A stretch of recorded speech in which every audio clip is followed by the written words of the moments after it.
In this video, you'll learn how to prepare for a mortgage and what are the steps you need to take before you get your pre-approval. That's starting right now. Welcome to Home Buyers School, brought to you by Brookfield Residential.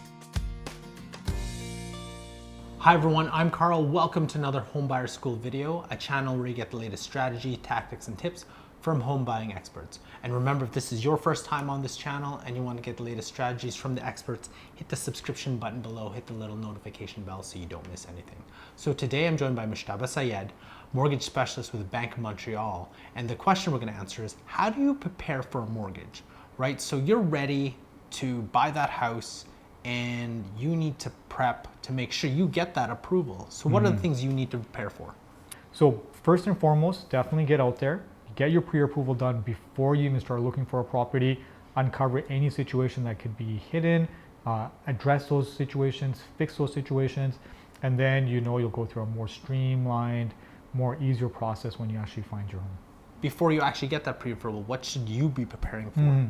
What you should be preparing for is looking at, first and foremost, what is your monthly budget? What are you comfortable enough to pay on a monthly basis so you don't feel stressed or stretched to your limit? Second, know exactly what kind of house you're looking for. Are you looking for a condo or a duplex, a townhouse, a single family home?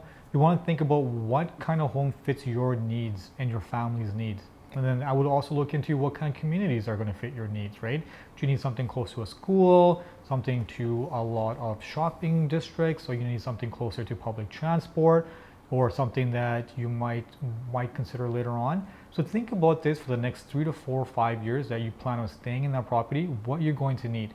A lot of that stuff is going to help make this process a lot smoother, easier, and quicker if you do the legwork up front. And if you want, we actually have a great video on doing all that legwork that Mo was talking about, and I'll leave it up here in the description below. Let's say you did get your pre-approval. Is there anything else you need to prepare for even after that? Take the advice of your lender. If he's telling you to focus on A, B, C, and D, these are the things that you should focus on, definitely focus on those. You might have some debt you want to pay off.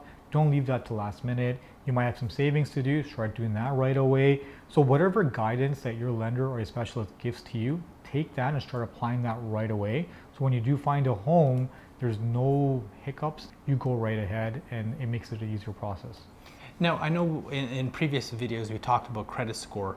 What are some things that you can do way in advance to maybe improve that? Because that's part of the 5 C's of credit that the bank or the lender takes a look at. The most important thing a lot of clients don't realize is that staying close to their limits on their credit cards and line of credit balances. So if you have some credit cards that are close to their limits, pay those down. A bank will always look at to see what you are allowed to utilize and how much you have utilized. If you're using 100% of what they've given you, they know there's some underlying issues there that could reflect very negatively on your approval. Another thing we discussed in the past is not doing too many credit checks so you don't come across as a credit seeker. That's a very important part. A lot of these situations can actually affect your credit bureau negatively. There's one interesting thing that a lot of clients don't think about, and a lot of lenders miss this as well. So sometimes with an Equifax credit bureau, you could have multiple files on a credit bureau. For example, let's say you have an interesting name. It's a little bit harder than the usual name. It's spelled differently. And at some time in the past, the lender has used a different spelling on it. Now there's another file that exists for you on the credit bureau. I've had a client this one time that had 5 different separate files on a credit bureau with all different credit scores. So when we were looking at it, we were very, very confused. But what we did, we just kind of looked at it and said, listen, do you have these credit products? And she said, I have this, but I'm missing some. And then we looked into it and we found that it was hiding in other files. So we got her to call Equifax and combine all of these credit files into one, and her score actually improved. It did take about 3 weeks, but from there, her credit was a lot better. It didn't make sense to us. Sometimes your credit score is low and we can't figure out what it is. It could be the fact that there is 2 or 3 different files out there, and some are reporting positively on some, and some are reporting negatively on others. So talk to your lender about that and then combine them. You might even have a couple different files on your credit bureau. We want to be able to combine them into one. How would you know if you have multiple credit files? Is it just by doing a credit score check? So Equifax is a great product. You can sign up on a monthly basis. They'll send you credit report out to you and take a look at it. If something shows up on there that doesn't make sense to you, for example, like there was a credit card showing open, but you closed it a long time ago, call them. If you call them and speak to them over the phone, they can actually tell you how many credit files you actually have open, and you can combine them. Unfortunately, a lot of clients don't really do that. They don't really contact Equifax. They don't really stay on top of Equifax right from the get-go till they get to the bank.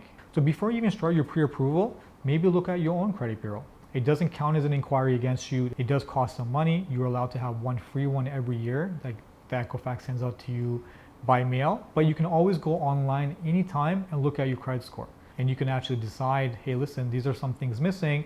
Let me fix this first before I go in for my pre-approval. So I have a feeling a lot of people who are going to watch this are going to be jumping off and checking their credit score right now. And there should be. Yeah. That is exactly what we want them to do. And you're going to come back to us with a lot of questions, and we're going to answer all those questions for you guys, because this is something I feel like almost every lender has missed. Most of the clients that come to me, they're coming to me with low credit scores. We can't figure out why. And sometimes it just takes one phone call. And just to let you know, this video isn't sponsored by Equifax. So Mo, do you have anything else to add in terms of preparing for a mortgage? What I would say is just getting on top of it, getting in front of it, right? Because this is going to be the biggest investment of your life. It will take some homework on your end, and it's something that it could be a very frustrating process if you haven't done that, right? It could actually delay you from being a homeowner to a certain time period if you had done it sooner. I would say do it sooner than later. It's like anything in your life you want to work towards. It's going to take some effort on your part, put some effort into it, ask us questions, talk to the experts, and getting into the perfect home. So when you do find the perfect home, it's easy for you. So if you want to know more about the entire mortgage approval process, we've got a great video series for you here, as well as a great video series on understanding mortgage rates here, which you'll definitely need to know if you're planning to get approval on a mortgage in the next several months. And don't forget to hit the subscribe button to keep learning from the experts, and I'll catch you in our next video.